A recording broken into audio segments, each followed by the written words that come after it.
So that certain nameless person has to be panicking as James Franco is subpoenaed in Virginia. Why? Because Franco knows the truth about the relationship between himself and that nameless person. And you know what? These days, Franco has absolutely nothing to lose. Now, making this even spicier, we have sources that were connected to James Franco, sources that were also connected to that nameless person and their family. They've sided with JD now. They've put out declarations. Yeah, if James Franco goes on record and doesn't tell the truth, the whole truth, and nothing but the truth, this stuff, it could work out really, really bad. Now, you and I, we're going to talk about this subpoena today, and interestingly, that nameless person is the one that brought the man up. She threw him under the bus in the courtroom because, hey, he's a convenient excuse.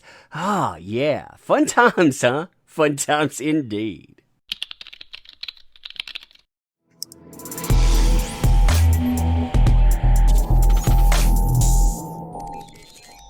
Oh, man. So, hey there to all you fine folks on this fine day, by the way. I hope you are doing excellently. And seeing JD call James Franco out, I mean, this is exciting news. Why? Because James Franco right now, I mean, he is considered beyond redeemable in Hollywood. His career, it is essentially over. And, well, he knows information about woke Hollywood, about that nameless person and on. And, yeah, at any time, he could actually tell the truth.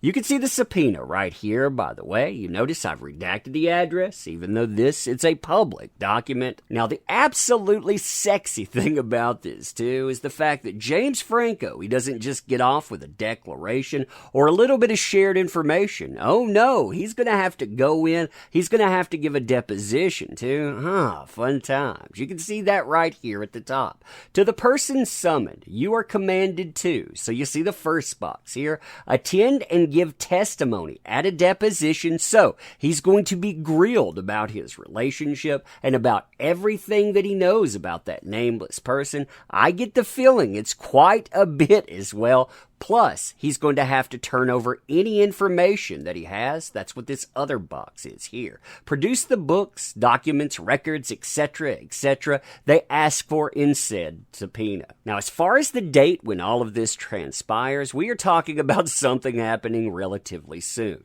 Maybe that explains some of the desperation with that nameless person. Here we see November 2nd, 2021, 10 a.m. Right now, I'm recording this October 13th, 2001. So we're talking about a few short weeks, and then James Franco, he's going to get grilled. And you know what? I get the feeling that guy, he is inches away from breaking. Now, as far as what's requested from James Franco, I absolutely love this stuff. Why? Because it's going to put that nameless person on blast. It's going to call them out for things that they said about JD. Remember, they said that he was just jealous. He had come up with all of this stuff in his mind. Never mind the surveillance footage you had out there. Never mind other information. Yeah, this stuff, it will take that to task and beyond. So the document requests, there are 7 in all. I'm going to read them all to you. Request number 1, all documents and communications you reviewed or relied upon for your preparation for this deposition. Now that's interesting, by the way. How exactly are you being prepped here? Is somebody schooling you there? Do you have other documents you haven't turned over? That's kind of a catch-22 for somebody. And James Franco, he doesn't seem smart enough to really wiggle his way out of anything. Request number 2, all communications concerning your visiting that nameless person at any time. So they're saying, we know, of course, about your May 2016 visit. What about your other visits at any time at the Eastern Columbia building? And they give the location. Request number 3, all communications between you and that certain nameless person between May 20th, 2016 and June 15th, 2016. The reason that that's listed, by the way, is because that nameless person brought James Franco up in the courtroom. They're the ones that essentially put him on blast, saying that James Franco, he asked about what he was seeing physically with that nameless person's face. Yeah, they want the communications to see if there's actually any legitimacy.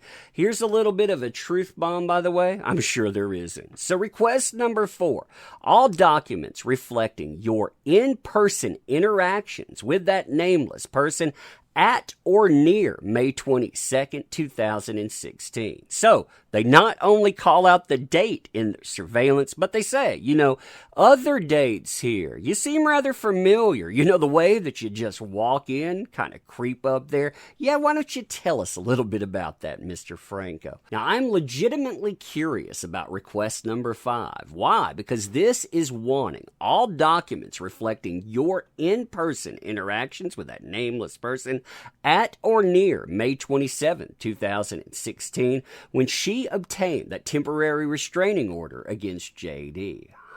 So the communications between the two on that specific date, yeah, I'd like to know about that as well. Request number 6, all documents concerning that nameless person's allegations, you know exactly what those allegations are, by the way, against JD. And then request number 7, all communications by and between you and that nameless person about these allegations against JD. Because again, she brought him up in the courtroom. She put Franco on blast. So they're like, yeah, let's see exactly what you guys were talking about. Now, added to all of that is a bombshell that has never before been available for JD and his team, and that is the declaration of one Vince Jolivet. Now, Vince Jolivet was tied to James Franco at one time, but you can see in the declaration itself, they're glad to no longer be tied to the guy. In fact, they use the word thankfully. Listen to this here. I am the producer of films such as The Sound and the Fury, Indubious Battle, and Child of God.